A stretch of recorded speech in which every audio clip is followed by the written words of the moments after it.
Hi friends, அஸ்ஸலாமு அலைக்கும். இன்றைக்கி நம்ம பார்க்க போகிறது வாழைக்காய் கறி. அதுக்கு தேவையான பொருட்கள்: வாழைக்காய், ஒரு வெங்காயம், 2 தக்காளி, கருவேப்பிலை, கொத்தமல்லி. வாழைக்காவை இப்படி கொஞ்சம் அகலமாக கட் பண்ணிக்கணும். தேவையான அளவு எண்ணெய் காஞ்சதும் வெங்காயம், கருவேப்பிலை நல்லா வதக்கிட்டு அதுக்கப்புறம் இஞ்சி பூண்டு பேஸ்ட்டு போட்டுட்டு நல்லா வதக்கிட்டு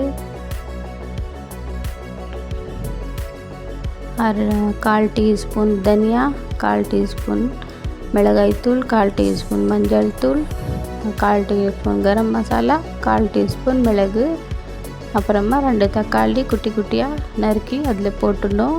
நல்லா வதக்கிட்டு கொஞ்சம் தேவையான அளவு உப்பு போட்டு நல்லா வதக்கிடணும்.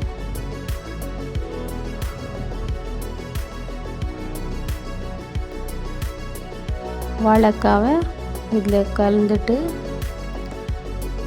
1 டம்ளர் தண்ணி விட்டுட்டு நல்லா வெந்ததும்,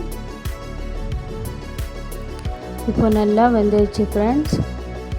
கடைசியாக கொத்தமல்லி தூவிட்டு இறக்கிடணும். வாழைக்காய் கறி ரெடி.